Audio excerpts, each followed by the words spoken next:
Se você tem um sistema de defesa conjunto anti-acesso, você tem guerra cibernética, que é para, vamos chamar assim, tocar o tumulto, né? Até mesmo dentro daquele país, no seu sistema de transmissão elétrica, seu sistema de comunicações, seu sistema de transmissão, seu sistema financeiro.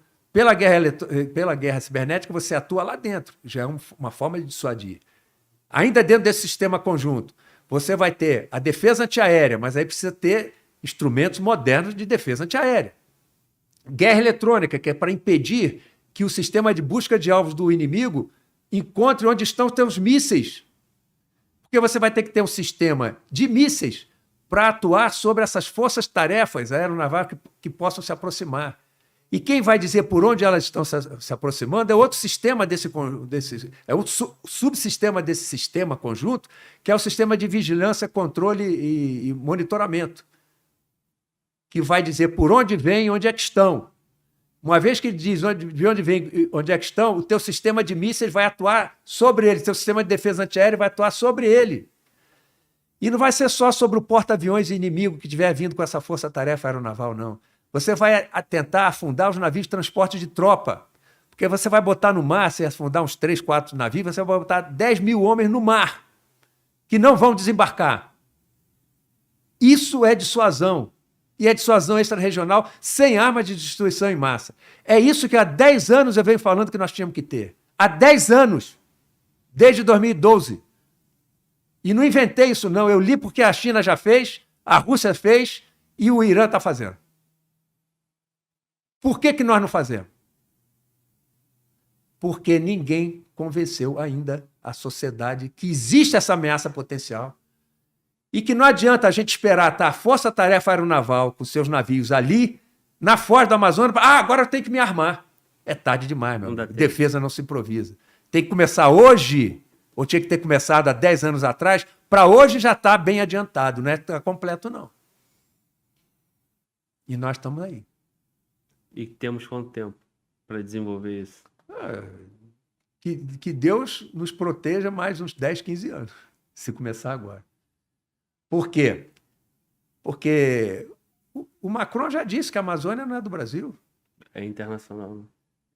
Agora mesmo na ONU, há poucos meses atrás, houve uma reunião do Conselho de Segurança que queriam declarar que as áreas do mundo necessárias para a manutenção do equilíbrio ambiental serão declaradas áreas de segurança internacional.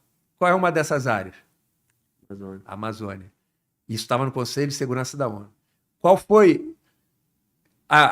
Os nossos aliados ocidentais todos estavam favoráveis a essa decisão do Conselho. Quem foi que vetou? A Rússia. A Rússia. É nosso amigo? Não. Ali interessou ela vetar. Pode ser que no futuro não. Eu não posso ficar contando com isso. Entendeu? Então, se a Amazônia fosse declarada área de interesse internacional, segurança ambiental, porque a Conselho de Segurança pode decretar intervenção. Se o Brasil fizesse qualquer coisa lá que eles não aprovassem, podiam decretar intervenção. Tá certo? Então, é isso que nós temos que nos preparar. Por isso que o Brasil quer tanto fazer parte do Conselho de Segurança da ONU. Né? Mas é sem direito a veto. É um discurso interessante. Tudo bem, queira ou não, dá status. Mas, em termos de segurança, zero. Porque o direito a veto só os 5 só os tem. 5, né? Só os 5. E dificilmente isso vai mudar. São os 5 que tem bomba atômica. São os 5 que tem bomba atômica. Certo? E nós desistimos de ter bomba atômica.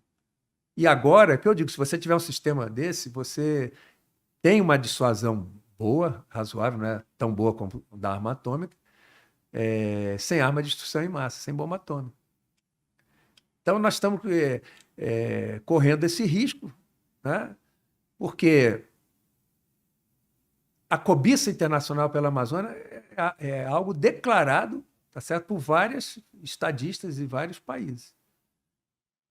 E isso é uma ameaça. E isso já vem de quanto tempo? Porque eu escuto Olha, isso foi intensificada em 1990.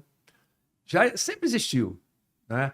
Teve um Matthew Maury, era um almirante, se não me engano, militar da Marinha Americana, né, que queria declarar, queria fazer uma imigração de sulistas, né, depois da Guerra de Secessão, de sulistas, para a Amazônia, e que fosse declarada a navegação, o direito internacional de navegação no Rio Amazonas. Então a coisa já vem de lá, né? Depois teve uma proposta, em 1968, de criação de grandes lagos amazônicos, que ia ser um projeto era internacional, dentro da Amazônia, né? Já houve oferecimento, se não me engano, da China, muitos anos atrás, isso não sei se antes ou depois da Segunda Guerra, de contingentes chineses para povoar a Amazônia. Então essas coisas sempre existiram, né? Brasília, o José Bonifácio, a ideia de Brasília, de construção de Brasília no interior do Brasil, para trazer a capital para cá, que era no Rio de Janeiro, foi de José Bonifácio lá nos anos pouco antes da independência, ou depois logo da independência, o José Bonifácio. E a vinda da capital para Brasília é um dos motivos da Amazônia ser nossa até hoje, graças a Juscelino, né? Que trouxe a capital para Brasília, e aqui já construíram a Belém Brasília, já entraram na Amazônia com a Belém Brasília, e começou a Brasília Cuiabá e depois Cuiabá Porto Velho. E isso deu uma certa condição de preservação da soberania na Amazônia, inclusive da integridade territorial. Então essa cobiça... Aí em 1990, em 91, nós íamos fazer a reunião, a Eco 92, no Rio de Janeiro. Né? Aí houve uma pressão dos Estados Unidos para a demarcação da reserva Yanomami. Não tinha nenhuma reserva na faixa de fronteira. Aí houve uma pressão internacional, os Estados Unidos inclusive, de que se não fosse demarcada a reserva Yanomami, eles iam boicotar Eco 92 no Rio de Janeiro. Aí até o Collor foi visitar os Estados Unidos. Na volta, 2 meses depois, ele demarcou. Ora, não houve pressão? Claro que houve pressão, né? Então ele demarcou a reserva Yanomami, uma parte no Brasil e a Venezuela, uma outra parte na Venezuela. A partir daí, até hoje, se você pegar a calha norte do Rio Amazonas, ela está inteirinha, inclusive na faixa de fronteira, encostando na fronteira, praticamente só não está em Pacaraima, ela inteira é reserva indígena, unidade de conservação. Toda a calha norte do Rio Amazonas, nesses 30 anos. Né? Com reservas e unidade de conservação no Brasil e no país vizinho. Portanto, sujeita à pressão internacional para uma administração, gestão compartilhada e internacional daquelas duas áreas, uma de um lado, outra do outro. Ou seja, foi cessão voluntária de soberania, porque, você queira ou não, perdeu soberania, porque o mundo diz que a Amazônia não é nossa. Então, embora ela de direito seja nossa, de fato já não é, porque o governo não consegue implantar um projeto numa terra indígena por causa da pressão internacional.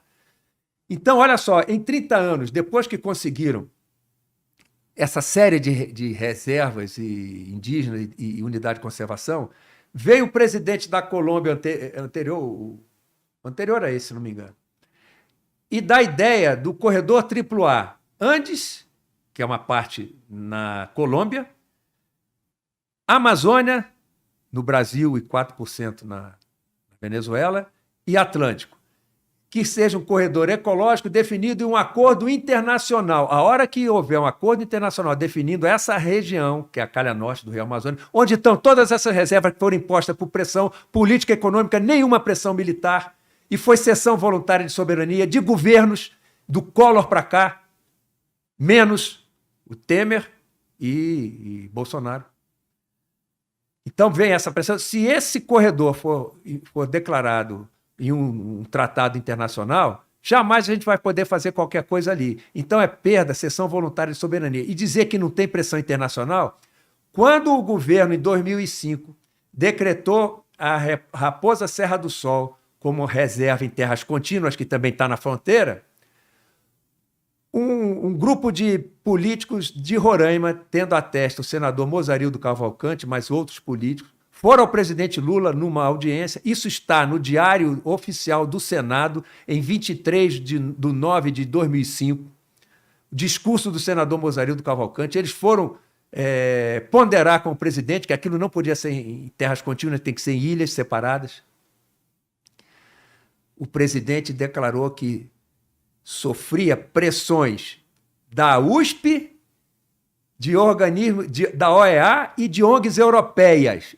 Ele falou, isso está no discurso no Diário Oficial do Congresso, 23 de setembro de 2005.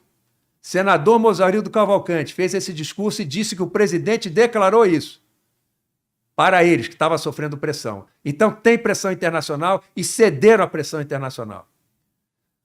Quando essa mesma reserva foi discutida no STF, se mantinha essa reserva em terras contínuas ou não, em 2009, na segunda reunião do STF, às vésperas da reunião, o príncipe Charles, que é presidente de uma ONG internacional, que é ONG ligada à região da Amazônia, ele veio na região, ele veio a Brasília e foi recebido no Alvorada pelo presidente Lula.